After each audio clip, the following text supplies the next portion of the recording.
পাল্টাপাল্টি হামলায় মধ্যপ্রাচ্য সংঘাত তুঙ্গে। সৌদিতে মার্কিন দূতাবাসে ড্রোন হামলা, তেহরানে বিপ্লবী গার্ডের নিয়ন্ত্রণ কক্ষ গুঁড়িয়ে দেওয়ার দাবি, বড় পরিসরে আক্রমণের হুঁশিয়ারি ট্রাম্পের। Today, the United States military continues to carry out large-scale combat operations in Iran. সংঘাতের মধ্যেই ইরানে ভূমিকম্প অনুভূত। হরমুজ বন্ধ আর জ্বালানি স্থাপনায় হামলায় তেল গ্যাসের বিশ্ববাজারে অস্থিরতা। বিকল্প উৎসের খোঁজে বাংলাদেশ, পর্যাপ্ত মজুদ থাকায় দাম বাড়ার শঙ্কা দেখছে না বিপিসি। দেখছিলেন প্রধান শিরোনাম। দুপুরের সময় সঙ্গে আছে আমি ইমদাদুল হক। কাতারে এন্ট্রি ভিসার মেয়াদ বাড়ালো 1 মাস। আটকে পড়াদের স্বস্তি। মধ্যপ্রাচ্যের অন্য দেশে যাওয়া নিয়ে অনিশ্চয়তা। ঢাকা চট্টগ্রাম থেকে প্রায় 150 ফ্লাইট বাতিল।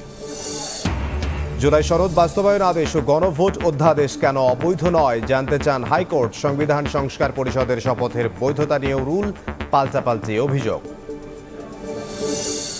ঢাকার 2 সিটির তহবিলে টাকা নেই, থোক বরাদ্দ চান প্রশাসকরা। সবুজ পরিচ্ছন্ন নগরী গড়ার নির্দেশ প্রধানমন্ত্রীর। স্বাস্থ্যের শূন্য পদ ও রেল সেবা নিয়ে আলাদা বৈঠক। ঈদ যাত্রায় আগাম টিকিট বিক্রি শুরু। বাস কাউন্টারে দীর্ঘ লাইন, নির্ধারিত দিনের টিকিট না পাওয়ার অভিযোগ। ট্রেনের শতভাগই অনলাইনে। স্কেডিউল বিপর্যয় ঠেকাতে প্রস্তুতি।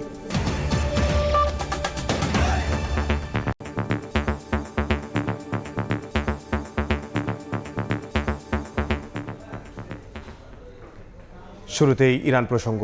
মার্কিন আগ্রাসনে ইরানের সর্বোচ্চ ধর্মীয় নেতা আয়াতুল্লাহ খামেনি নিহতের প্রতিশোধে মরিয়া ইরান। সৌদি আরবে মার্কিন দূতাবাসে 2টি ড্রোন হামলা চালিয়েছে দেশটির সেনাবাহিনী। সেই সঙ্গে মধ্যপ্রাচ্যের বিভিন্ন দেশে মার্কিন সামরিক ঘাঁটিতে হামলা অব্যাহত রয়েছে। এছাড়া হরমুজ প্রণালী বন্ধের ঘোষণা দিয়েছে ইরানের বিপ্লবী গার্ড। এদিকে ইরানে আরও বড় আকারে আক্রমণের হুঁশিয়ারি দিয়েছেন মার্কিন প্রেসিডেন্ট ডোনাল্ড ট্রাম্প। ইরানে যুক্তরাষ্ট্র ও ইসরায়েলের যৌথ অভিযানে নিহতের সংখ্যা ছাড়িয়েছে 700। এরই মধ্যে দেশটিতে 4.3 মাত্রার ভূমিকম্প অনুভূত হয়েছে।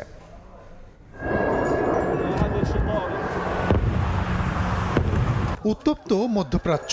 যুক্তরাষ্ট্র ও ইসরায়েলের যৌথ হামলায় ইরানের সর্বোচ্চ ধর্মীয় নেতা আয়াতুল্লাহ আলী খামনির হত্যার প্রতিবাদে অঞ্চল জুড়ে আক্রমণ অব্যাহত রেখেছে দেশটির সেনাবাহিনী। মঙ্গলবার ভোরে সৌদি আরবে মার্কিন দূতাবাসে 2টি ড্রোন হামলা চালায় ইরান। এতে ভবনটি ক্ষতিগ্রস্ত হয়েছে বলে জানা গেছে। হামলার মুখে সৌদি আরব ও কুয়েতে দূতাবাস সেবা সাময়িক স্থগিত করেছে যুক্তরাষ্ট্র। কানাডা ও রিয়াদে দূতাবাস সাময়িক স্থগিত করেছে। কাতার, কুয়েত, বাহরাইন, আমিরাতেও মার্কিন ঘাঁটিতে ক্ষেপণাস্ত্র হামলা চালিয়েছে ইরানের সেনারা। দুবাইয়ে অস্ট্রেলিয়ার সেনাদের লক্ষ্য করেও আক্রমণ চালানো হয়েছে। তেহরানে দফায় দফায় বিস্ফোরণের খবর পাওয়া গেছে। হামলায় বিভিন্ন বেসামরিক স্থাপনা ক্ষয়ক্ষতি হয়েছে। বাড়ছে হতাহতের সংখ্যা। দেশটির স্কুল ও হাসপাতালে হামলা চালানোর তীব্র নিন্দা জানিয়েছেন প্রেসিডেন্ট মাসুদ পেজেশকিয়ান। পশ্চিমাদের আগ্রাসনের মুখে ইরান আত্মসমর্পণ কিংবা নীরব থাকবে না বলে হুঁশিয়ারি দেন তিনি। দেশের পররাষ্ট্রমন্ত্রী আব্বাস আরাকচি জানান, ইরান প্রতিবেশী দেশে আক্রমণ করছে না, শুধু যুক্তরাষ্ট্র ইসরায়েলের বিরুদ্ধে যুদ্ধ করছে। আমরা প্রতিবেশী দেশগুলোর মুখোমুখি নই, সেই সব দেশের ভূখণ্ডে অবস্থানরত মার্কিন বাহিনীর সঙ্গে লড়াই করছি। আমরা একই সঙ্গে মোকাবেলা করছি সেই মার্কিনী ও ইসরায়েলিদের যারা দিনরাত নানান উপায়ে আমাদের উপর হামলা চালাচ্ছে। এদিকে রিয়াদে মার্কিন দূতাবাসে হামলার কঠোর জবাবের হুঁশিয়ারি দিয়েছেন প্রেসিডেন্ট ডোনাল্ড ট্রাম্প। এমনকি ভবিষ্যতে ইরানে স্থল অভিযানের জন্য সেনা পাঠানো হতে পারে বলে জানান ট্রাম্প। সে সঙ্গে উপসাগরীয় দেশগুলো থেকে মার্কিন নাগরিকদের নিরাপদ স্থানে সরে যাওয়ার নির্দেশ দেওয়া হয়েছে। ইরানের সন্ত্রাসী শাসন ব্যবস্থা মার্কিন জনগণের জন্য যে হুমকি তৈরি করেছে তা ধ্বংস করার জন্য আমরা অভিযান চালিয়ে যাব। আমরা 4 থেকে 5 সপ্তাহের পূর্বাভাস দিয়েছিলাম, তবে এর চেয়ে বেশি লড়াই করে যাওয়ার সক্ষমতা আমাদের আছে। মধ্যপ্রাচ্যের যুদ্ধ অনন্তকাল চলবে না বলে মন্তব্য করেছেন ইসরায়েলের প্রধানমন্ত্রী বেনিয়ামিন নেতানিয়াহু। এদিকে বিশ্বের 20% তেল চলাচলের রুট হরমুজ প্রণালী বন্ধের ঘোষণা দিয়েছে ইসলামী বিপ্লবী গার্ড IRGC। প্রণালী দিয়ে চলাচল করা সব ধরনের নৌযানে হামলার হুমকি দিয়েছে বাহিনীটি। গত কয়েকদিনে বেশ কয়েকটি জাহাজে হামলার ঘটনা ঘটেছে। রাহানুল রানা, সময় সংবাদ। ইসরায়েলের উত্তরাঞ্চলের রামাত ডেভিড বিমান ঘাঁটি লক্ষ্য করে ড্রোন হামলা চালানোর দাবি করেছে হিজবুল্লাহ। তবে ইসরায়েলি সামরিক বাহিনী বলেছে লেবানন থেকে ছোড়া অন্তত 2টি ড্রোন ভূপাতিত করেছে তারা। এদিকে বৈরুতে হামলায় প্যালেস্টাইনিয়ান ইসলামিক জিহাদের কমান্ডার নিহতের খবর পাওয়া গেছে। স্থানীয় সময় মঙ্গলবার সকাল থেকে লেবাননের দক্ষিণাঞ্চলে একের পর এক বিমান হামলা চালায় ইসরায়েল। লক্ষ্যবস্তু ছিল হিজবুল্লাহ নিয়ন্ত্রিত টেলিভিশন চ্যানেল আল মানারের কার্যালয়। হামলার পরও বিকল্প স্থান থেকে সম্প্রচার চালু রাখা হয়েছে বলে জানা গেছে। একই সঙ্গে ইসরায়েলি বাহিনীর দাবি, বৈরুতে পৃথক হামলায় তারা প্যালেস্টাইনিয়ান ইসলামিক জিহাদের কমান্ডার আদম আদনান আল ওথমানকে হত্যা করেছে। ইসরায়েলের দাবি, তিনি দীর্ঘদিন ধরে হামলার পরিকল্পনা, সদস্য নিয়োগ ও অস্ত্র সংগ্রহের দায়িত্বে ছিলেন। অন্যদিকে হিজবুল্লাহ শীর্ষ গোয়েন্দা প্রধানকে হত্যার দাবি করলেও এ বিষয়ে এখনও কিছু জানায়নি সংগঠনটি। এর আগে এদিন ভোরে ইসরায়েলের উত্তরাঞ্চলের রামাত ডেভিড বিমান ঘাঁটি লক্ষ্য করে এক ঝাঁক ড্রোন পাঠানোর কথা জানায় হিজবুল্লাহ। তাদের দাবি, ঘাঁটির রাডার সাইট ও নিয়ন্ত্রণ কক্ষ ছিল হামলার মূল লক্ষ্য। লেবাননের বিভিন্ন এলাকায় ইসরায়েলের প্রাণঘাতী হামলার প্রতিশোধ হিসেবে এই অভিযান চালানো হয়েছে বলে জানায় সংগঠনটি। তবে ইসরায়েলি সামরিক বাহিনী বলেছে, লেবানন থেকে ছোড়া অন্তত 2টি ড্রোন ভূপাতিত করেছে তারা। এদিকে সামাজিক যোগাযোগ মাধ্যম এক্সে দেয়া পোস্টে ইসরায়েলি সেনাবাহিনীর আরবি মুখপাত্র আভিচে আদ্রে লেবাননের দক্ষিণাঞ্চলের অন্তত 59টি এলাকার বাসিন্দাদের অবিলম্বে সরে যাওয়ার নির্দেশ দেন। তার দাবি, এসব এলাকায় হিজবুল্লাহর কার্যক্রম চলছে। লেবাননের প্রধানমন্ত্রী নওয়াজ সালাম জরুরি বৈঠক ডেকে হিজবুল্লাহর সামরিক কর্মকাণ্ড নিষিদ্ধ ঘোষণা করেছেন এবং অস্ত্র সমর্পণের আহ্বান জানিয়েছেন। সাদিয়া তাসনিম, সময় সংবাদ। মধ্যপ্রাচ্য সংঘাত নিয়ে আলোচনায় স্টুডিওতে আছেন সহকর্মী ওমর ইনান। ইনান, আপনাকে স্বাগত জানাচ্ছি। ধন্যবাদ। শুরুতেই আপনার কাছে যে বিষয়টি জানতে চাইবো, যে এই যে ইরান এবং ইসরায়েল আমেরিকার যে সংঘাতটা চলছে, এই সংঘাতে আমরা দেখেছি যে বিভিন্ন জায়গায় হামলা হচ্ছে এবং অনেক প্রাণহানির খবর আমরা পেয়েছি এবং গণহারে যে জানাজা, সেই জানাজা পড়ানো হচ্ছে ইরানে। সার্বিক পরিস্থিতিটা আসলে কি? আপনি জানেন যে ইমদাদ, যত সময় যাচ্ছে যুদ্ধের ভয়াবহতা যেমন প্রকট হচ্ছে, তেমনি বৈশ্বিক প্রভাবও কিন্তু বাড়ছে। আমি যদি বলি যে আপনি ইরানের যে কথা বলছেন, ইরানে একটু আগেও কিন্তু ইস্পাহান শহর থেকে শুরু করে উত্তরাঞ্চলীয় বেশ কয়েকটি শহরেও যুক্তরাষ্ট্র এবং ইসরায়েল বোমা হামলা চালিয়েছে। অর্থাৎ শনিবার যে যুদ্ধটি শুরু হয়েছে, এরপর থেকে কিন্তু লাগামহীনভাবে ইসরায়েল এবং যুক্তরাষ্ট্র ইরানের বিভিন্ন অঞ্চলে হামলা চালিয়ে যাচ্ছে। এবং এখন পর্যন্ত সর্বোচ্চ ধর্মীয় নেতা আয়াতুল্লাহ আলী খামেনি জানেন মৃত্যুর পর যে শোক তারা পালন করছে, শোকের মধ্যেই কিন্তু এর মধ্যেই বোমা হামলা চলছে। এবং বোমা হামলায় আপনি যেমনটি বলছেন যে গণজানাজার বিষয়, গণকবরের বিষয়টি আসছে। তবে এখানে সবচেয়ে যে গুরুত্বপূর্ণ বিষয়টি, এখন পর্যন্ত ইরানের পক্ষ থেকে আসলে প্রাণহানির বিষয়টি প্রথম দিকে আসলে নিশ্চিত করা হয়নি। আমরা একটু সবশেষ তথ্যগুলো দর্শকদের আগে জানিয়ে আসি, তারপর আমরা এই নিয়ে নিশ্চয়ই আলোচনা করবো। আমরা দেখতে পাচ্ছি যে গত শনিবার থেকে যে যুদ্ধটি শুরু হলো ইরান, ইসরায়েল এবং যুক্তরাষ্ট্রের মধ্যে, এর মধ্যে কিন্তু তেহরান ও লেবাননে ইসরায়েলের হামলা এবং এটি কিন্তু হতাহতের সংখ্যা বাড়ছে। আপনি জানেন যে সবশেষ ইরানে এই 600-র বেশি প্রাণহানি হয়েছে এবং লেবানন সহ সেটি 700-র বেশি ছাড়িয়ে গেছে। এবং সৌদি আরবের মার্কিন দূতাবাসে ইরান পাল্টা আঘাত করেছে। আপনি জানেন যে যেহেতু পারস্য উপসাগরের দেশগুলো যুক্তরাষ্ট্রের সেনাদের সেখানে ঘাঁটি আছে, তাদেরকে আশ্রয় দিচ্ছে, প্রশ্রয় দিচ্ছে, সে কারণে তারা সেই টার্গেট করছে ঘাঁটিগুলো। পাশাপাশি এখন আমরা দেখতে পাচ্ছি যে সৌদি আরবে যে মার্কিন ঘাঁটি, যে দূতাবাস রয়েছে যুক্তরাষ্ট্রের, সেখানেও হামলা হয়েছে এবং 2টি ড্রোন আঘাত হানে। এবং এরপর থেকে সৌদি আরবে সব ধরনের কনসুলার সেবা আপাতত যুক্তরাষ্ট্র বন্ধ করেছে। সেই সঙ্গে কানাডাও কিন্তু আগাম প্রস্তুতি হিসেবে সৌদি আরবে যে কানাডার দূতাবাস, সেটিও বন্ধ করে দেওয়া হয়েছে। এবং বাহরাইনে মার্কিন ঘাঁটি গুড়িয়ে দিয়েছে তেহরান। আমরা আরও কিছু তথ্য আছে, সেগুলো দেখতে চাই। বাহরাইন ছাড়া আপনি জানেন যে গতকালও কিন্তু সাইপ্রাসে যে ব্রিটিশ দেশীয় ঘাঁটি ছিল, সেখানেও হামলা হয়েছে।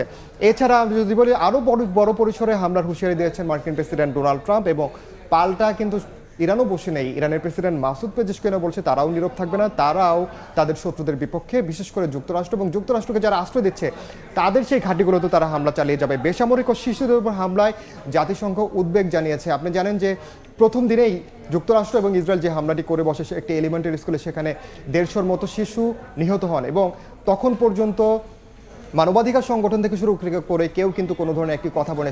শেষ পেশ আমরা দেখতে পাচ্ছি যে, এবং শুরুতে যে কথাটি বলছিলাম যে ইরানের যে স্কুলে হামলা হয়েছে এবং সেখানে যারা নিহত হয়েছেন তাদেরকে গণজানাজা দেওয়া হচ্ছে।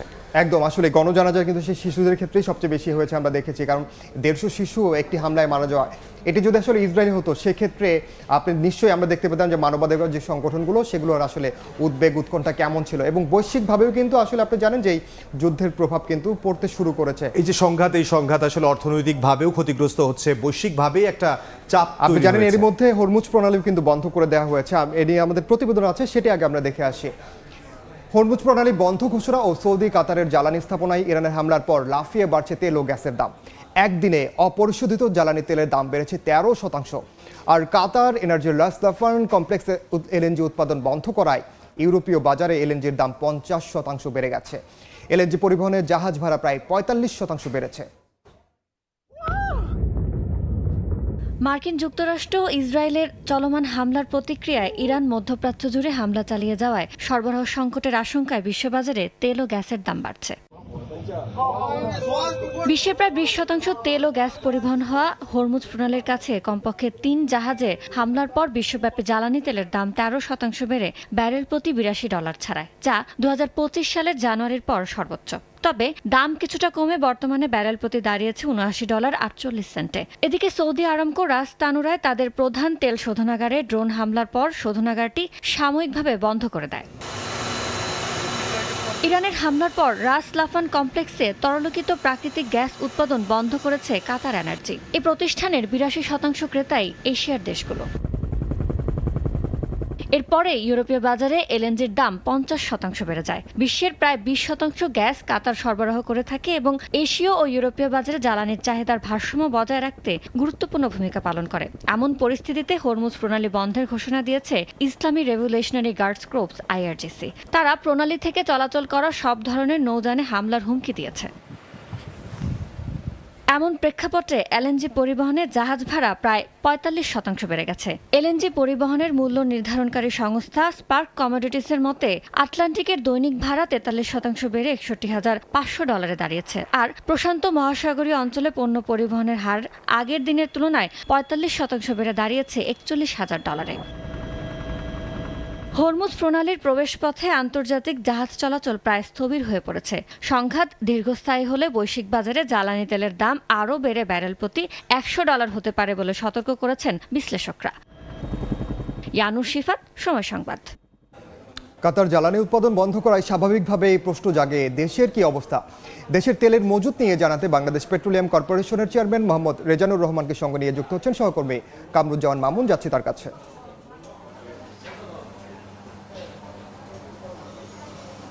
মামুন, মধ্যপ্রাচ্যে যুদ্ধ পরিস্থিতি, হরমুজ প্রণালী বন্ধ তথা পুরো বিশ্বেই বৈশ্বিক যে জ্বালানি তেলের বাজার, সেই বাজারে যে অস্থিরতার খবর, সেই তার বাইরে বাংলাদেশও নয়। আমরা এই মুহূর্তে রয়েছি বাংলাদেশ পেট্রোলিয়াম কর্পোরেশন বিপিসিতে এবং বিপিসির চেয়ারম্যান আমাদের সঙ্গে রয়েছেন মোহাম্মদ রেজানুর রহমান।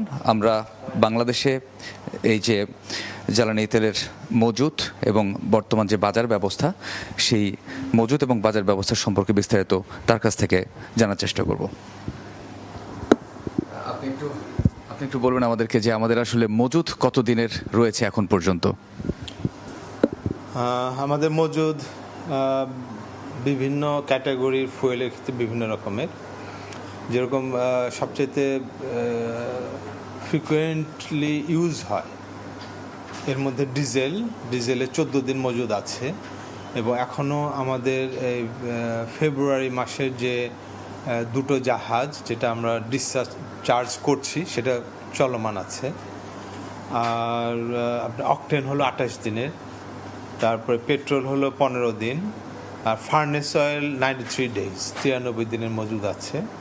জেট ফুয়েল এটা আমাদের একটা ইম্পর্টেন্ট, এই জন্য যে এটা ইন্টারন্যাশনাল ফ্লাইটে ইউজ হয়, তো এখানে কোনো ডিসরাপশন হলে এটা সমস্যা হয়। এটা আমাদের 30 দিনের মজুদ আছে। আচ্ছা, বিশ্ববাজারের সঙ্গে দাম রেখে এখন আমাদের দাম বাড়ার কোনো সম্ভাবনা আছে যেহেতু একটা অস্থিরতা তৈরি হয়েছে? অ্যাকচুয়ালি দাম বাড়ার বিষয়টা এখানে কমই প্রযোজ্য, এই জন্য যে আমাদের প্ল্যাটস রেট যেটা, সেখানকার রেটের সাথে আমাদের শুধু প্রিমিয়াম যোগ হয়। তো আমাদের প্রতি 6 মাস অন্তর অন্তর আমরা এটা ফিক্সড করি, যেরকম January to June, July to December, তো এইভাবে 6 মাস করে। তো আমাদের জানুয়ারি টু জুনে এটা ফিক্সড করা আছে, প্ল্যাটস রেট প্লাস প্রিমিয়াম। তো প্রিমিয়ামটা আমরা ফিক্সড করি, আর প্ল্যাটস রেট তো যেটা যেরকম হয়। তো এই দাম বাড়লে আমাদের করণীয় থাকে না, তো সেটাকে আমাদের অ্যাড্রেস করতে হয়। কিন্তু ফেব্রুয়ারি মাসের ক্ষেত্রে তো আমরা দাম অলরেডি আপনি দেখেছেন যে জ্বালানি মন্ত্রণালয়ের দাম ঘোষণা করে দেওয়া হয়েছে। রাইট, এবং ফেব্রুয়ারিতে যে দাম ছিল সেটাই। এখন যদি বিশ্ববাজারে দামটা বাড়ে মনে করেন, মার্চে তো অবশ্যই বেড়ে গেছে 10% আমরা দেখেছি, 15% একটা ভালো এক্সচেঞ্জ হচ্ছে। এইটার প্রভাব পড়তে আমাদের বাজারে কতদিন সময় লাগতে পারে? আপনার মজুদ এই সার্বিকভাবে সমন্বয় করছে। আমি ওইভাবে বলবো না, আমি এতটুকু আপনাদেরকে বলি যে যেরকম ফেব্রুয়ারিতে আমাদের যে ফেব্রুয়ারি তো শেষ, মার্চে যে আমাদের 14 থেকে 15টা কনসাইনমেন্ট বা কার্গো বলেন বা জাহাজ বলেন, সবগুলোর এলসি আমরা দিয়ে ফেলেছি। এখানে আমাদের একটা অ্যাডভান্টেজ আছে। আর এপ্রিলেও আমাদের 14 থেকে 15টা কনসাইনমেন্ট, তার মধ্যে আমরা গতকাল 7টা কনসাইনমেন্টের পেমেন্ট এনশিওর করেছি। তো এই দিক দিয়েও আমাদের একটা ভালো অবস্থান আছে। মানে প্রভাবটা আরো 1-2 মাস দিলে হবে। রাইট। স্যার আমি একটু লেট করেছি, আপনি বাংলাদেশ পেট্রোলিয়াম কর্পোরেশনের চেয়ারম্যান রেজানুর রহমানের সঙ্গে কথা বলছিলেন আমাদের সহকর্মী কামরুজ্জামান মামা। এমদাদ, আমরা যেমনটি বলছিলাম যে আসলে, এবং রেজানুর রহমান যেমনটি বলছিলেন যে আসলে বাংলাদেশের বাজারে খুব সহসা কিন্তু প্রভাব পড়বে এমনটা না, কারণ বাংলাদেশের এখন পর্যন্ত বিভিন্ন যে জ্বালানি রয়েছে সেই জ্বালানির মজুদ রয়েছে, কোনোটা 15 দিনের, কোনোটা 30 দিনের। আসলে ফার্নেস অয়েল একটি নির্দিষ্ট পরিমাণের, এভিয়েশন ফুয়েল একটি নির্দিষ্ট পরিমাণের। কিন্তু বাংলাদেশ আপাতত নিরাপদ থাকলেও এশিয়ার যে অন্য দেশগুলো আছে সেগুলোতে কিন্তু তাৎক্ষণিক প্রভাব পড়তে শুরু করেছে। আপনি দেখেছেন যে ইউরোপের বাজারে এরই মধ্যে 50% এলএনজির দাম বেড়ে গেছে। অর্থাৎ বৈশ্বিক আসলে ব্যবস্থাটাকে আমরা একটু সেই দৃশ্যটি একটু দেখে আসতে চাই যে আসলে বৈশ্বিকভাবে আসলে কি কি প্রভাব পড়তে পারে এই হরমুজ প্রণালী বন্ধ হওয়া এবং কাতারের এলএনজি উৎপাদন ব্যাহত হওয়ার কারণে। আমরা দেখতে পাচ্ছি যে হরমুজ প্রণালী এশিয়া ও ইউরোপে জ্বালানি সংকটের আশঙ্কা করা হচ্ছে, কারণ আপনি জানেন যে 20 থেকে 30% জ্বালানি এই হরমুজ প্রণালী দিয়ে পরিবাহিত হয়, এবং যে কারণে সবচেয়ে বেশি আসলে আপনি তার চেয়ে আসলে গুরুত্বপূর্ণ চীনে কিন্তু 70% জ্বালানি পরিবাহিত হয় হরমুজ প্রণালী দিয়েছে, যে কারণে চীনের মতো দেশগুলো কিন্তু সবচেয়ে বেশি ঝুঁকিতে রয়েছে। আর যেমনটি বলছিলাম যে কাতারে এলএনজি উৎপাদন স্থগিত রয়েছে, এবং কাতারে যেহেতু মুহুর্মুহু হামলা হচ্ছে, বৈশ্বিক গ্যাস বাজারে বড় ধাক্কার সতর্কবার্তা এটা, কারণ কাতার এরই মধ্যে তাদের উৎপাদন বন্ধ করে দিয়েছে। এবং আমরা একটু আগেও দেখলাম যে বাংলাদেশে আসলে কী প্রভাব পড়তে পারে। আর কাতারে এলএনজির বিকল্প নেই, এটি কিন্তু বিশ্লেষকরা বলছেন, যেহেতু বিকল্প নেই সেক্ষেত্রে কিন্তু যে সংকটটি এটি কিন্তু আরও দীর্ঘায়িত হতে পারে। আমরা একটু আরও কিছু আমাদের তথ্য আছে, আমরা সেগুলো একটু দেখে আসতে চাই। এই হরমুজ প্রণালী বন্ধ হলে আপনি জানেন যে শুধুমাত্র আমাদের যে পার্শ্ববর্তী দেশগুলো সেগুলো না, চীন, ভারত, তাইওয়ান, দক্ষিণ কোরিয়া সবচেয়ে বেশি ঝুঁকিতে পড়বে। বিশ্বের 1/5 এলএনজি পরিবহন হয় হরমুজ প্রণালী দিয়ে। আমি যেমনটা বলছি যে চীন এখন পর্যন্ত বলেছে যে তারা আসলে এই যুদ্ধে কোনো যুদ্ধেই সমর্থন করছে না। যুক্তরাষ্ট্র আসলে তাকিয়ে আছে চীন এবং রাশিয়া কোন ধরনের পদক্ষেপ নেয়, তারা কি আসলে ইরানের পক্ষ নেবে। ইরান কিন্তু আপাতপক্ষে তারা কৌশলগত একটি অবস্থান নিয়েছে, তারা এখন পর্যন্ত যুদ্ধে কোনো ধরনের পক্ষ নিতে চাচ্ছে না। তবে আপনি জানেন যে ইরানের সঙ্গে চীনের একটি কৌশলগত সম্পর্ক রয়েছে। আমরা বিভিন্ন সময় শুনেছি যে ইরানের সঙ্গে যে সামরিক যে তাদের একটি সমঝোতা, সেটিও কিন্তু একটি ভালো পর্যায়ে রয়েছিল।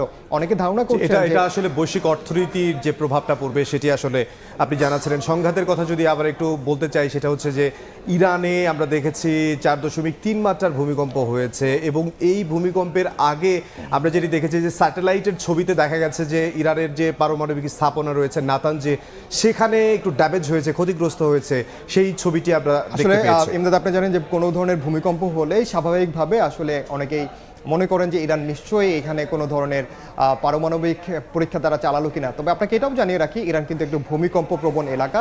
ইরানে ভূমিকম্প হওয়া খুব বেশি অস্বাভাবিক নয়। আবার এটাও ঠিক 4.3 মাত্রা বা এই মাত্রার কাছাকাছি যদি কোনো ধরনের ভূমিকম্প হয়, সেটি কিন্তু পারমাণবিক বিস্ফোরণের যে পরীক্ষা, সেই পরীক্ষা থেকে হয়। স্বাভাবিকভাবেই এখন যেহেতু একটা যুদ্ধ পরিস্থিতিতে আছে, তার মানে যে প্রশ্ন উঠতেই পারে যে আসলে কি তারা পারমাণবিক কোনো পরীক্ষা চালানো কিনা।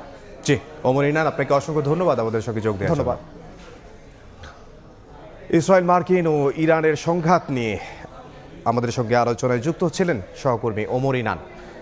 মধ্যপ্রাচ্যের যে এই যুদ্ধ পরিস্থিতিতে মঙ্গলবার দুপুর পর্যন্ত আন্তর্জাতিক 40টির মতো ফ্লাইট বাতিল হয়েছে। কয়েকটি দেশের বিমানবন্দর বন্ধ থাকায় এর সংখ্যা আরও বাড়বে বলে জানিয়েছে সিভিল এভিয়েশন। এমন অবস্থায় এন্ট্রি ভিসার মেয়াদ 1 মাস বাড়িয়েছে কাতার সরকার। এতে আটকে পড়াদের মাঝে কিছুটা স্বস্তি ফিরেছে। ইরানে যুক্তরাষ্ট্র ইসরায়েলের হামলার জেরে অগ্নিগর্ভ মধ্যপ্রাচ্য। তেহরানের পাল্টা আক্রমণে জ্বলছে উপসাগরীয় দেশে একের পর এক মার্কিন ঘাঁটি। সংঘাতের প্রভাব পড়ছে এভিয়েশন খাতেও। নিরাপত্তাহীনতায় বাতিল হচ্ছে শত শত ফ্লাইট, ভোগান্তিতে বিভিন্ন দেশের কোটি যাত্রী। 28 ফেব্রুয়ারি থেকে সংঘাতের কারণে এখন পর্যন্ত কাতার, আবুধাবি, দুবাই, শারজা ও কুয়েত এয়ারপোর্টের কার্যক্রম পুরোপুরি বন্ধ। মঙ্গলবার বাংলাদেশ থেকে বাতিল হয়েছে 40টির মতো আন্তর্জাতিক ফ্লাইট। নতুন শিডিউল দিয়েও শেষ মুহূর্তে বিলম্বিত হচ্ছে যাত্রা। আজকে ছুটি শেষ, আজকে না গেলে আর যাওয়া যেত না, ছুটি বাড়ায় নতুন করে পরে যেতে হবে। এখনো স্পেস খালি আসতেছে, এখনো পেন্ডিং হয়তো বা আসলে জানি না এখন কি ভিতর থেকে বলতেছে ক্যান্সেল, এখন স্ক্রিন এখন আসে না, এখন জানি না কি আসলে কি হবে। এয়ারপোর্ট বন্ধ দেশগুলোতে ফ্লাইট পরিচালনাকারী অনেক এয়ারলাইন্স প্রতিদিনই আপডেট জানিয়ে নোটিশ দিয়ে যাচ্ছে।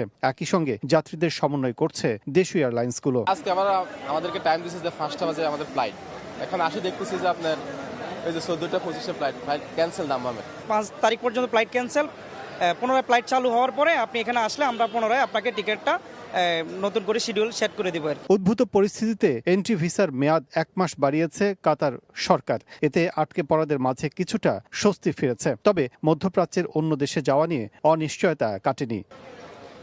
সিভিল এভিয়েশন জানিয়েছে 4 দিনে 150টির মতো ফ্লাইট বাতিল হয়েছে। পরিস্থিতি স্বাভাবিক না হলে প্রতিদিনই এই সংখ্যা বাড়বে বলেও জানায় কর্তৃপক্ষ।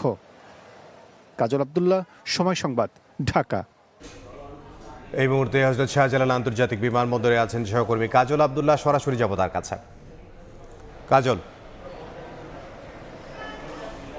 উদ্ভূত পরিস্থিতিতে মোটা দাগে যদি একটু বলতে চাই, সেটা হচ্ছে এখন দুপুর সময় 4 দিনের যে যুদ্ধ পরিস্থিতির প্রেক্ষাপটে যে বিমানবন্দরে যে প্রভাব পড়েছে ফ্লাইট বাতিলের, সেটি কিন্তু সবচেয়ে এখন পর্যন্ত যদি বলি যে একটু হলেও কম ফ্লাইট, আন্তর্জাতিক যে ফ্লাইটগুলো রয়েছে দুপুর সময় একটু কম, ইন্টারনাল ফ্লাইটগুলো বেশি। সেক্ষেত্রে প্যাসেঞ্জার সংখ্যা কিন্তু অনেকটাই তুলনামূলক একটু কম বলা চলে। আর যদি বলি যে মধ্যপ্রাচ্যের যে আমরা যে ফ্লাইটগুলো, সেই ফ্লাইটগুলো একটু যদি দেখাতে চাই, সেটা হচ্ছে ডিজিটাল যে চার্টার রয়েছে, সেখানে কিন্তু আমরা দেখছি যে বেশ কিছু দেশের যে ফ্লাইটগুলো সেটা কিন্তু ক্যান্সেল রয়েছে। অনেকগুলো আবার যাচ্ছে যে প্যাসেঞ্জারগুলো 1টার মধ্যে কি 12টার মধ্যে যে প্যাসেঞ্জারগুলো টার্মিনালে প্রবেশ করেছে, তাদের কিন্তু ফ্লাইটগুলো অনেকটা গেট খোলা, অনেকটা কিন্তু চালা চলে যাচ্ছেন। এবং রেগুলার প্যাসেঞ্জারই কিন্তু বলা চলে যে কিন্তু এখন বেশিরভাগ কিন্তু রেগুলার প্যাসেঞ্জার রয়েছেন এয়ারপোর্টে। সেক্ষেত্রে সাথে যারা ফ্লাইট বাতিল রয়েছে তারাও কিন্তু কিছু কিছু যাত্রী তার সাথে যোগ করে এয়ারলাইন্সগুলো পাঠানোর চেষ্টা করছে। তো সব মিলে বলা চলে যে এয়ারপোর্টের যে সার্বিক ব্যবস্থাপনা সেটি কিন্তু ঠিক আছে, ভোগান্তি খুব বেশি চরমে পৌঁছায় নেই এমনটি কিন্তু আজ দেখা যাচ্ছে। যদিও সেটি 28 ফেব্রুয়ারি কিন্তু 1 থেকে 2 দিন সবচেয়ে বেশি ছিল। আর এয়ারলাইন্সগুলো সমন্বয় করে যে তাদের সেই যাত্রীগুলোর ফ্লাইট বাতিল হয়েছে, সেই ফ্লাইটগুলো কিন্তু বাতিল হওয়া ফ্লাইটগুলো যাত্রীদের সমন্বয় করার চেষ্টা করছে। যদিও কোনো যাত্রী যাদের 2 থেকে 4 ঘন্টা পরে যে ফ্লাইটগুলো, সেই ফ্লাইটগুলোর আশায় এসে কিন্তু অনেক ফ্লাইট এখন পর্যন্ত বাতিলও হচ্ছে। এবং যাত্রীরা জানিয়েছে তারা এয়ারলাইন্সগুলোর সাথে কন্ট্যাক্ট করে অর্থাৎ যোগাযোগ করেই এয়ারপোর্ট আসার চেষ্টা করছেন। তো সব মিলে এই ছিল এখন পর্যন্ত শাহজালাল আন্তর্জাতিক বিমানবন্দর থেকে সবশেষ। হযরত শাহজালাল আন্তর্জাতিক বিমানবন্দর থেকে সহকর্মী কাজল আব্দুল্লাহ। দুপুরের সময় আরও থাকছে। অস্ট্রেলিয়ায় চাকরির প্রলোভনে প্রতারক চক্রের ফাঁদ পথে বসেছেন অনেকে। ভুয়া ট্রাভেল এজেন্সি চক্রের 4 জনকে গ্রেফতার করেছে র্যাব। জাল ভিসা সহ নানা আলামত জব্দ।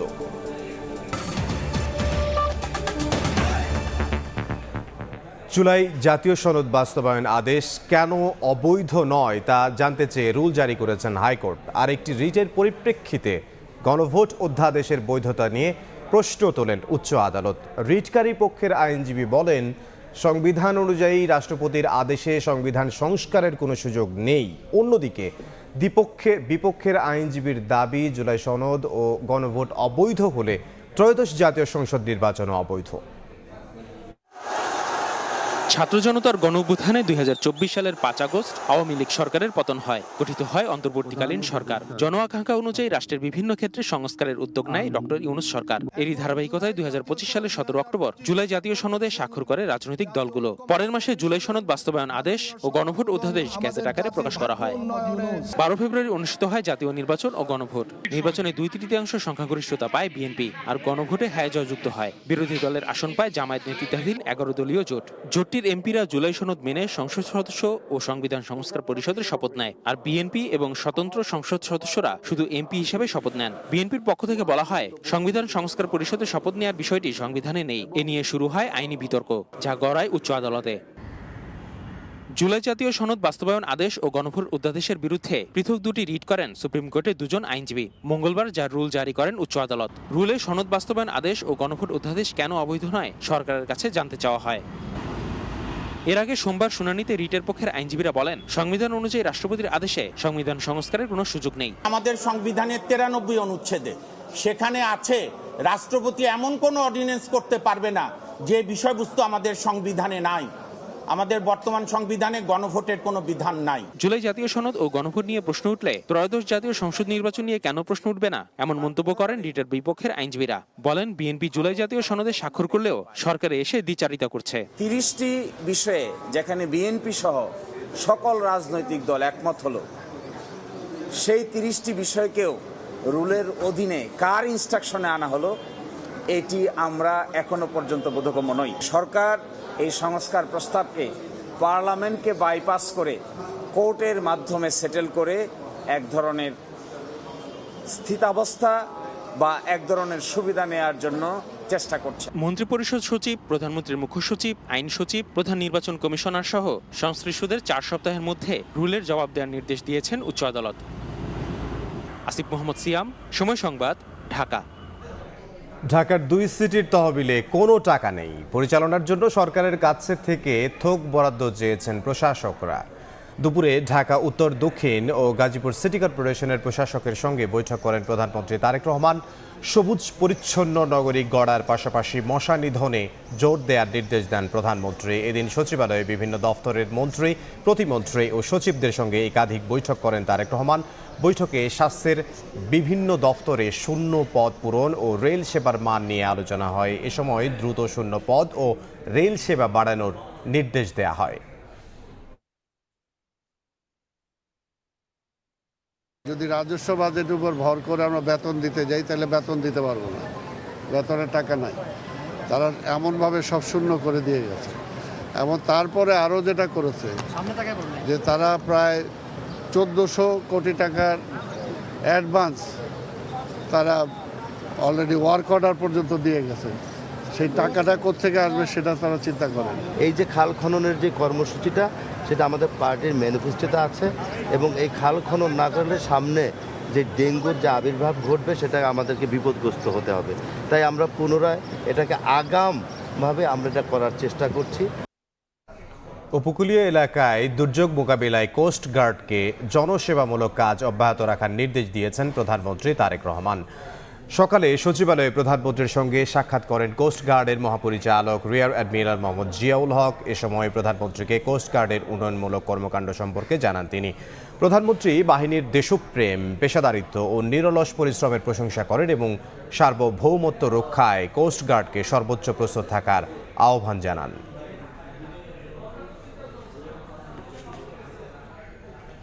পারস্পরিক সম্পর্ক উন্নয়ন ও সহযোগিতায় ঢাকা, দিল্লি একসঙ্গে কাজ করবে বলে জানিয়েছেন ভারতীয় হাই কমিশনার প্রণয় ভার্মা।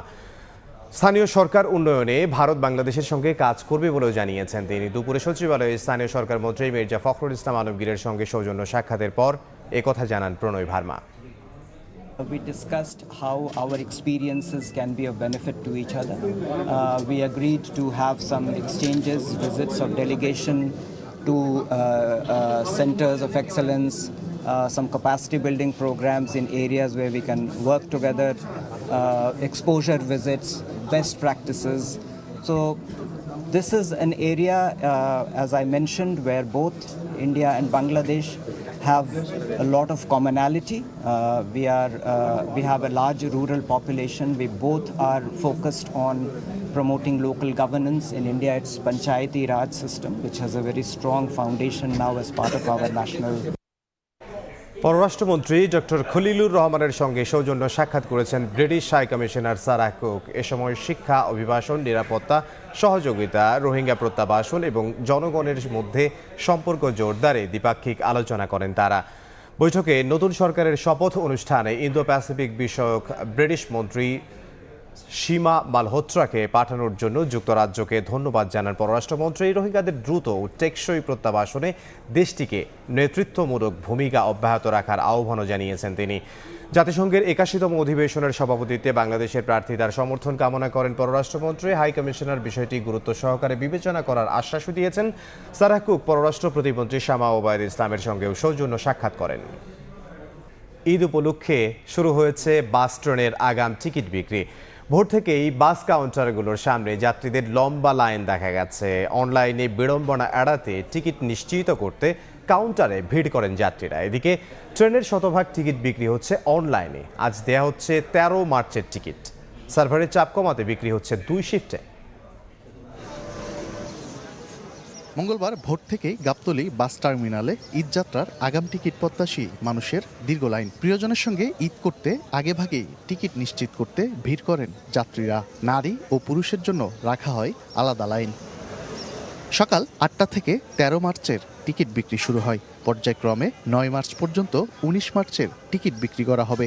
দীর্ঘ অপেক্ষার পর টিকিট পেয়ে স্বস্তি জানিয়েছেন যাত্রীরা। এদিকে অনলাইনে টিকিট কাটতে গিয়ে ভোগান্তির অভিযোগ করেছেন যাত্রীরা। 17 মার্চ পর্যন্ত সিট দেখালেও 18 মার্চ রাত 8টার পর বিক্রি বন্ধের তথ্য দিয়ে ক্ষোভ প্রকাশ করেছেন কেউ কেউ। 17 তারিখ পর্যন্ত সিট আছে এবং 18 তারিখে রাত 8টার পরে কোনো সিট হবে না, মানে সিট হবে না বলে বিক্রি হবে না, রাত 8টা অবধি টিকিট বিক্রি হবে। মেয়ে মানুষ তো আপনারা যে 4জন 5জন পর একজন ঢোকেন, ঢুকে আপনার টিকিট নিয়ে যান না, ওনারা লেট করবে না, আমাদের এখনো লাগবে কেন? আমি আইসা অনেকক্ষণ সিরিয়াল ধরেছিলাম, এইমাত্র হাতে টিকিট পেলাম, অনেক খুশি লাগতেছে। ঈদে বাসে যাব। মহিলা তো 3-4 জন, তাহলে দুজনের পরে একজন মহিলা দিবেন না আপনি? সবাই 19 তারিখে বাড়িতে যাইতে চায়, সবাই কি আপনি বাড়াইতে পারবেন? ট্রেনেও ঈদযাত্রার আগাম টিকিট বিক্রি শুরু হয়েছে। সম্ভাব্য ঈদ 21 মার্চ ধরে অনলাইনে টিকিট দেওয়া হচ্ছে। সার্ভার জটিলতা এড়াতে 2 শিফটে বিক্রি চলছে। সকাল 8টা থেকে পশ্চিমাঞ্চল এবং দুপুর 12টা থেকে পূর্বাঞ্চলের টিকিট দেওয়া হচ্ছে।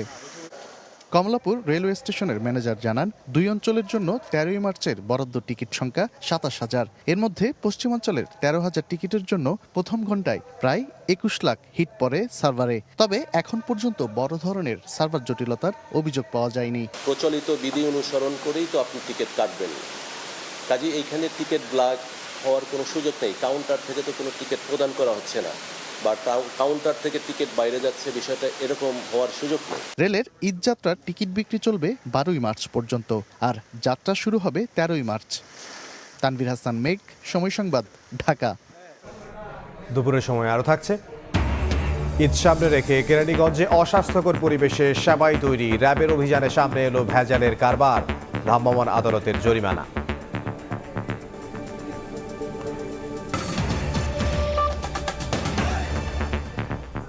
দলীয় নাকি সাধারণ প্রতীকে স্থানীয় নির্বাচন হবে সে বিষয়ে সংসদে চূড়ান্ত সিদ্ধান্তের পরই সিটি নির্বাচন হবে বলে জানিয়েছেন এলজিআর প্রতিমন্ত্রী মীর শাহে আলম। সিলেটে এক অনুষ্ঠানে অংশ নিয়ে কথা বলেন তিনি। অন্তর্বর্তীকালীন সরকার একটি অধ্যাদেশ জারি করে ইউনিয়ন পরিষদ, উপজেলা পরিষদ, পৌরসভা, জেলা পরিষদ এবং সিটি কর্পোরেশনের নির্বাচনগুলোতে দলীয় বা জাতীয় প্রতীক ব্যবহার না হয়, সাধারণ প্রতীকে নির্বাচন হয়, এই ব্যাপারে একটা অধ্যাদেশ তারা জারি করেছেন। আপনারা নিশ্চয়ই জানেন যে সকল অধ্যাদেশগুলি আগামী 12 তারিখে নতুন ত্রয়োদশ জাতীয় সংসদের প্রথম অধিবেশনে উপস্থাপন হবে। উপস্থাপন হবার পরে পার্লামেন্ট কোন অধ্যাদেশগুলো গ্রহণ করবে বা কোনটি করবেন না, এটা ওই দিন সিদ্ধান্ত হবে। অস্ট্রেলিয়ায় চাকরির প্রলোভনে প্রতারক চক্রের ফাঁদে পা দিয়ে পথে বসেছেন অনেকে। একটি ট্রাভেল এজেন্সির বিরুদ্ধে টাকা হাতিয়ে নেয়ার অভিযোগ ভুক্তভোগীদের। অভিযোগ পেয়ে অভিযান চালিয়ে 4 জনকে গ্রেফতার করেছে র্যাব। পিন দেওয়ার পরে ওরা আমাদের প্রচন্ড পরিমাণে চাপের মধ্যে রাখছে টাকা দেওয়ার জন্য। বিদেশে চাকরির আশায় ধার দেনা করে 21 লাখ টাকা জোগাড় করেন আবুল কালাম। অস্ট্রেলিয়া যেতে টিভিআই ট্রাভেলস নামে একটি প্রতিষ্ঠানকে দেন ভিসা প্রসেস সহ যাবতীয় কাজ করতে। তবে এরপরই শুরু হয় হয়রানি। অনলাইন চেক করে ভিসা ওকে দেখাচ্ছে কি ফ্লাইটটা যখন মিস হয়েছে তখন আমাদের কাছে সন্দেহ লাগে। তারপর আমরা গিয়েছিলাম যে অস্ট্রেলিয়ান এমবেসিতে, ওরা বলতেছে এই ভিসা সম্পূর্ণ ফেক। তখন থেকে ওদের মোবাইল সবকিছু বন্ধ। শুধু আবুল কালাম নন, টিভিআই ট্রাভেলসের বিরুদ্ধে এমন অভিযোগ আরও অনেকের। কখনো গুলশান, কখনো বনানী, কখনো বা মতিঝিলে অফিস চালায় প্রতিষ্ঠানটি। ভুক্তভোগীরা জানান, টাকা দেওয়ার পর ভিসার আপডেট জানতে নিজেদের বানানো ভুয়া অ্যাপ চেক করতে বলেন এজেন্সিটি। সন্দেহ করলে যোগাযোগ বন্ধ করে অফিস ছেড়ে দেয় তারা। 46 লাখ টাকা আর অন্যান্য ব্যক্তিদেরকে টাকা মিলাইয়া 6.5 কোটি টাকা। 4 জন মোট 94 লক্ষ টাকা দিছি। এখন বাড়িতে যাইতে পারি না, মানুষের টাকার জন্য, ধার দেনার জন্য মানুষের বাড়িতে এসে ধরে। প্রতারণার বিষয়ে মামলা করলে অভিযানে নামে র্যাব। উত্তরার কাউলা বাজার ও যাত্রাবাড়ি থেকে গ্রেফতার করা হয় 4 জনকে। গ্লোবাল নামে আরেকটি প্রতিষ্ঠানের সঙ্গে মিলে চক্রটি কোটি কোটি টাকা হাতিয়ে নিয়েছে বলে জানায় র্যাব। মাসে 4 থেকে 5 লক্ষ টাকা বেতন পাবে। সো এইখানে যদি সে 20 লক্ষ টাকা ইনভেস্ট করে বেসিক্যালি 5 মাসেই তার এই টাকাটা ফেরত আসবে। বেসিক্যালি বিকেএস গ্লোবালি তাদেরকে এই ভুয়া ভিসাটা বানিয়ে সরবরাহ করত। 30 কোটিরও অধিক টাকা তারা আত্মসাৎ করেছে এবং এই অর্থ আত্মসাৎ করার পর হতে তারা বিভিন্ন সময়ে আত্মগোপনে বিভিন্ন স্থানে লুকিয়ে থাকে। অভিযানে জাল পাসপোর্ট, ভিসার কাগজপত্র, ভুয়া চেক বই জব্দ করা হয়। এগুলোর মাধ্যমেই দিনের পর দিন হাজারো ভিসা প্রত্যাশীদের সঙ্গে প্রতারণা করে আসছিল চক্রটি। আয়েশা সিদ্দিক, সামিয়া, সময় সংবাদ, ঢাকা। ঈদ সামনে রেখে কেরানীগঞ্জে ভেজাল বিরোধী অভিযান পরিচালনা করেছে র্যাব। উপস্থিত ছিলেন বিএসটিআই কর্মকর্তারাও। এই সময় অস্বাস্থ্যকর পরিবেশে ভেজাল সেমাই তৈরি করার দায়ে একটি প্রতিষ্ঠানকে জরিমানা করেছেন ভ্রাম্যমাণ আদালত। ঈদকে সামনে রেখে রমরমা সেমাইয়ের বাজার, আর অস্বাস্থ্যকর পরিবেশেই তৈরি হচ্ছে মুখরোচক এই খাদ্যপণ্যটি। মঙ্গলবার সকালে কেরানীগঞ্জে ভেজাল বিরোধী অভিযানে নামে র্যাব। এ সময় ভাই ভাই ফুড প্রোডাক্টের কারখানায় পচা দুর্গন্ধযুক্ত সেমাই উৎপাদনের প্রমাণ পাওয়া যায়। গরুর খাবার আমি ফ্যাটের ভিতরে রাখছি, এটা আমার অপরাধ। ম্যাজিস্ট্রেট সাহেব বলছে যেন পরিবেশে আরেকবার যদি আসি এরকম যাতে না দেখি, ইনশাআল্লাহ দেখবো না। এছাড়াও উৎপাদিত পণ্য অস্বাস্থ্যকর পরিবেশে প্যাকেজিংয়ের দায়ে প্রতিষ্ঠানটিকে 10,000 টাকা জরিমানা করে ভ্রাম্যমাণ আদালত। যখন বিএসটিআই থেকে একটা প্রতিনিধি আসে দেখার জন্য, তখন ওনারা ঠিকই হাইজিন মেনটেন করে, দেখা যায় যে সবকিছু ঠিকঠাক রাখে, বাট পরে এই জিনিসটা মেনটেন করে না। কিছু সেমাই তারা আলাদা করে রেখেছিল। তাদের জিজ্ঞাসাবাদ করার ফলে তারা বলতেছিল যে এটা মাছের খাবার হিসেবে আলাদা করে বিক্রি করে, এটা অনেক জায়গায় করে। তো যাই হোক, আমরা সতর্কতামূলকভাবে তাদেরকে 10,000 টাকা অর্থদণ্ড করেছি এবং তাদের পরিবেশ আরও সুন্দর যাতে করে সে বিষয়ে তাদের নির্দেশনা দেওয়া হয়েছে। ঈদ উপলক্ষে ভেজাল খাদ্য ও প্রসাধনী কারখানায় এমন অভিযান অব্যাহত থাকবে বলেও জানিয়েছে র্যাব। এম এ আজিম, সময় সংবাদ, ঢাকা।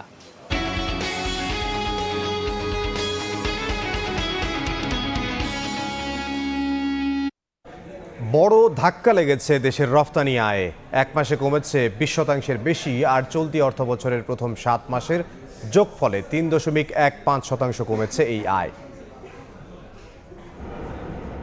8 মাস পার হয়েছে চলতি অর্থবছরের। এর মধ্যে ফেব্রুয়ারি পর্যন্ত টানা 7 মাস কমেছে রপ্তানি আয়। এমন শঙ্কার তথ্যই দিয়েছে রপ্তানি উন্নয়ন ব্যুরো ইপিবি। ইপিবির হালনাগাদ তথ্য, গেল ফেব্রুয়ারিতে তৈরি পোশাক শিল্প থেকে এসেছে 281 কোটি 59 লাখ ডলার, যা এর আগের মাস জানুয়ারির তুলনায় 22.10% কম, আর 13.21% কমেছে বছর ব্যবধানে। চলতি অর্থ বছরের প্রথম 8 মাসের যোগফলে এ খাতের রপ্তানি আয় কমেছে 3.73%।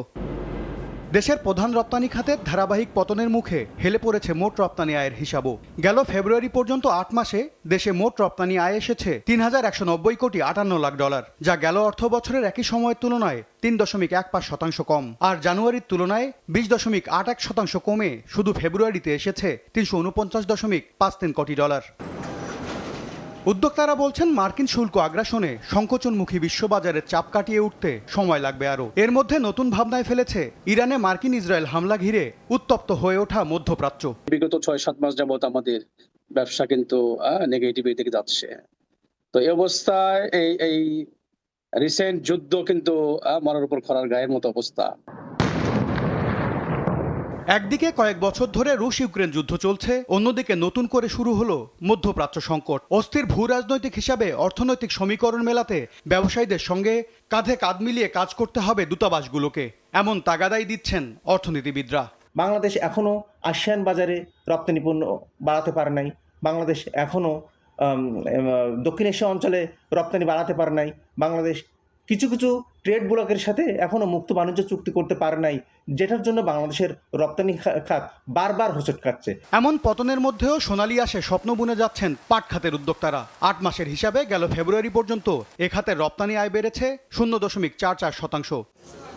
গেল জুলাই থেকে ফেব্রুয়ারি পর্যন্ত মোটের ওপর রপ্তানি আয়ের হিসাবে এখনও ইতিবাচক প্রবৃদ্ধি ধরে রেখেছে হোম টেক্সটাইলও। এম এস আরিফিন, সময় সংবাদ, ঢাকা। খেলার খবর। এশিয়ান কাপে নিজেদের প্রথম ম্যাচে শক্তিশালী চীনের মুখোমুখি হয়েছে বাংলাদেশ নারী ফুটবল দল। এই মুহূর্তে অস্ট্রেলিয়ার সিডনিতে আছেন সহকর্মী পারভিন আখতার। ম্যাচের সবশেষ আপডেট জানবো তার কাছ থেকে, সরাসরি যাবো তার কাছে। পারভিন, সবশেষ তথ্য যদি আমাদেরকে জানাতেন। এশিয়ান কাপে কিন্তু বাংলাদেশ এরই মধ্যে ইতিহাসের অংশ হয়ে গেছে। শুরুর একাদশে চীনের বিপক্ষে শুরুর একাদশে রূপনা চাকমাকে না রাখায় যে প্রশ্ন উঠেছিল সবার মনে, যে কি কারণে সাফ চ্যাম্পিয়নশিপের সবশেষ 2 আসরে বাংলাদেশ চ্যাম্পিয়ন হয়েছে এবং 2 আসরেই বাংলাদেশকে শিরোপা উপহার দেওয়ার মূলে বড় ভূমিকা রেখেছিলেন গোলরক্ষক রূপনা। এবং আজকে যে বাংলাদেশ এশিয়ান কাপে খেলছে, এই এশিয়ান কাপের বাছাইয়েও কিন্তু বাংলাদেশ দলকে নিজের সামর্থ্যের সেরাটা দিয়ে কিন্তু বাংলাদেশ দলকে আজকের মূল মঞ্চে তুলেছিলেন যে রূপনা চাকমা। তাকে কিন্তু শুরুর একাদশে রাখেননি কোচ পিটার বাটলার, তার পরিবর্তে মিলি আক্তারকে রাখা হয়েছিল।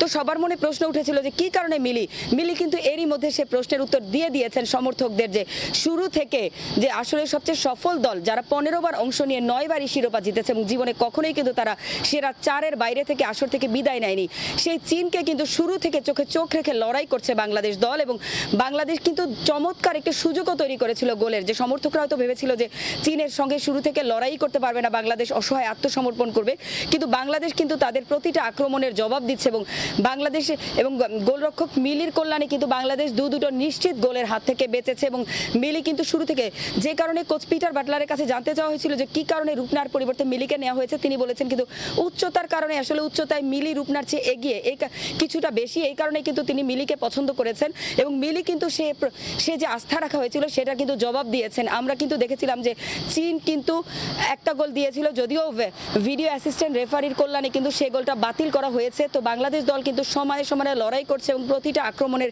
জবাব দিচ্ছে।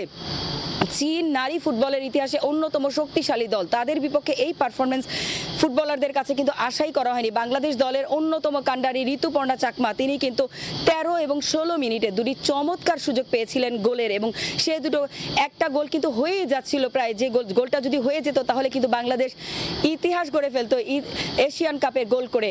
তো বাংলাদেশ দল কিন্তু চীনের সঙ্গে সমান তালে লড়াই করছে, দেখা যাক কি হয়। প্রথমার্ধের লড়াই চলছে এখন পর্যন্ত এবং বাংলাদেশ দল শুরু থেকে দেখে শুনে খেলছে। বাংলাদেশ দল কিন্তু চীনের, আমরা ভেবেছিলাম যে হয়তোবা বাংলাদেশ দল চীনের শক্তিমত্তায় ভয় পেয়ে নিজেদের আত্মবিশ্বাস হারিয়ে ফেলবে, কিন্তু বাংলাদেশ দল কিন্তু তা করেনি। বাংলাদেশের ফুটবলাররা, কোচ পিটার বাটলার যে বিষয়টাতে জোর দিয়েছিলেন যে ফিটনেসের উন্নতিতে, ফুটবলারদের ফিটনেসের উন্নতিতে কিন্তু দারুণ কাজ করেছেন তিনি এবং তাদের ফিটনেস কিন্তু আজকে আমরা দেখতে পাচ্ছি। যদিও এখানে বেশ কয়েকজন ফুটবলারের পায়ে টান পড়েছে, কারণ মাঠের একটা ব্যাপার আছে, আমরা এক ধরনের মাঠে অনুশীলন করেছি, এখানে এসে কিন্তু আমরা অন্য ধরনের মাঠে খেলছি, তো এটা একটা ব্যাপার হতে পারে। প্রথম ম্যাচ অভিজ্ঞতার কিছু ঘাটতি রয়েছে, তারপরেও কিন্তু বাংলাদেশ যেভাবে জবাব দিচ্ছে, দেখা যাক আরো সময় আছে হাতে, 90 মিনিটের খেলায় দেখা যাক বাংলাদেশ দারুণ কিছু করে দেখাতে পারে দ্বিতীয় ম্যাচের আগে। তো আমার কাছে এই ছিল ওয়েস্টার্ন সিডনি স্টেডিয়াম থেকে বাংলাদেশ বনাম চীন ম্যাচের সবশেষ খবর। পারভিন, আপনাকে অসংখ্য ধন্যবাদ। আমাদের সঙ্গে যোগ দিয়েছিলেন সিডনি থেকে সহকর্মী পারভিন আক্তার। কিন্তু তিনি কথা বলতেই একেবারে প্রথমার্ধের শেষের দিকে একটি গোল হজম করতে হয়েছে বাংলাদেশকে, 1-0 পিছিয়ে রয়েছে তারা। এ পর্যায়ে শীর্ষ সংবাদগুলো জানিয়ে দিচ্ছে আরও একবার। পাল্টাপাল্টি হামলায় মধ্যপ্রাচ্যে উত্তেজনা তুঙ্গে। সৌদিতে মার্কিন দূতাবাসের ড্রোন হামলা, IRGCর কার্যালয় ধ্বংসের দাবি। সংঘাতের মধ্যেই ইরানে ভূমিকম্প। হরমুজ বন্ধ আর জ্বালানি স্থাপনায় হামলায় তেল গ্যাসের বিশ্ববাজারে অস্থিরতা। বিকল্প উৎসের খোঁজে বাংলাদেশ, পর্যাপ্ত মজুদ থাকায় দাম বাড়ার শঙ্কা দেখছে না বিপিসি। এবং জুলাই সনদ বাস্তবায়ন আদেশ ও গণভোট অধ্যাদেশ কেন অবৈধ নয় জানতে চান হাইকোর্ট। সংবিধান সংস্কার পরিষদের শপথের বৈধতা নিয়েও রুল পাল্টাপাল্টি অভিযোগ।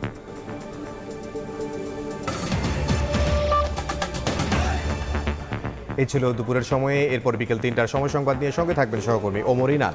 এমদাদ, আপনাকে ধন্যবাদ। বিকেল 3টার সময় সংবাদ নিয়ে আসি কিছুক্ষণ পর, সঙ্গে থাকুন সময়ে।